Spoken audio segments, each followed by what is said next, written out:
श्री राधा दामोदर भगवान की जय।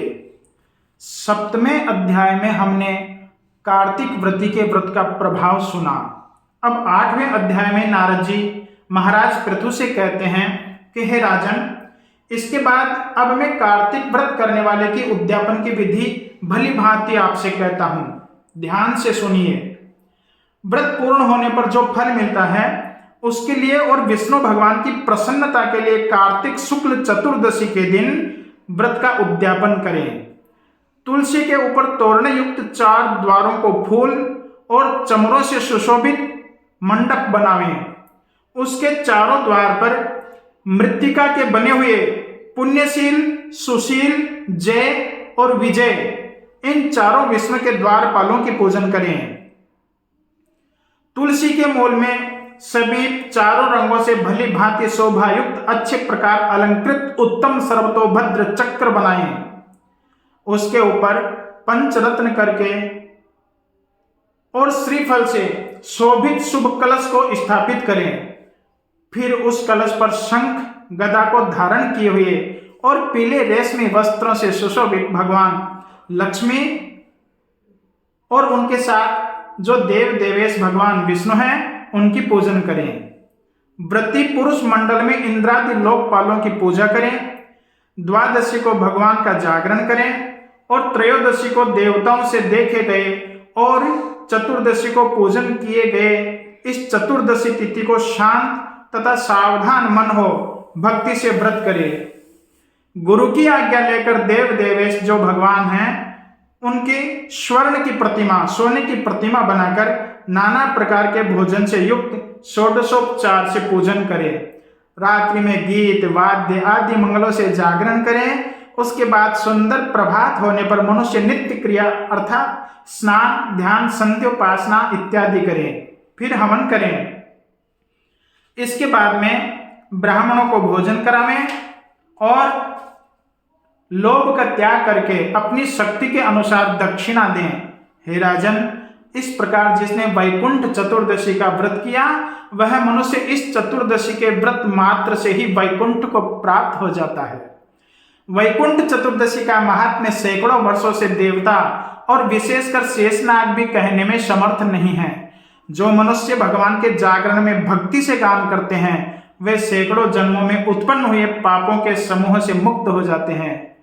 नारायण के आंगन में जो विष्णु के निमित्त गान और नृत्य करते हैं उनका पुण्य 1000 गोदान देने वाले के बराबर हो जाता है।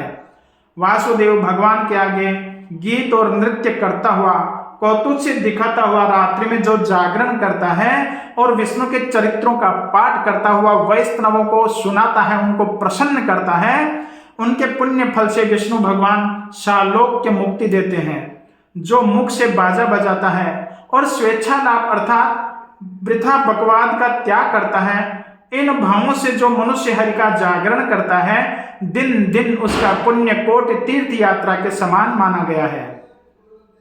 उसके बाद पूर्णमासी को पत्नी सहित उत्तम 30 ब्राह्मणों को अथवा एक को अपनी शक्ति के अनुसार न्योता दे, क्योंकि विष्णु वर देकर मत्स्य रूप में हुए, अतः इसमें दिए हुए तथा जप किए हुए का अक्षय फल कहा गया है।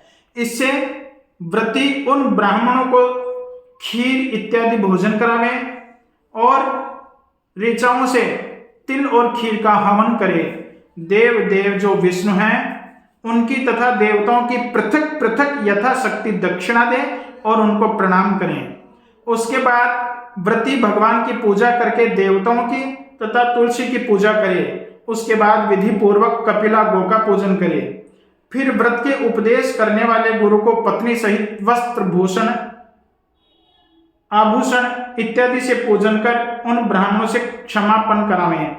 प्रार्थना के मंत्र हैं, तुम्हारे प्रसाद से देवताओं के स्वामी भगवान मेरे ऊपर सदा प्रसन्न हो और इस व्रत से 7 जन्म के किए हुए जो मेरे पाप हैं वे सब नष्ट हो जाएं और मेरी संतति स्थिर हो और मेरी पूजा से तुम्हारे मनोरथ सदा सफल हों और देहांत के समय में अति दुर्लभ जो वैष्णव स्थान है उसको प्राप्त हों।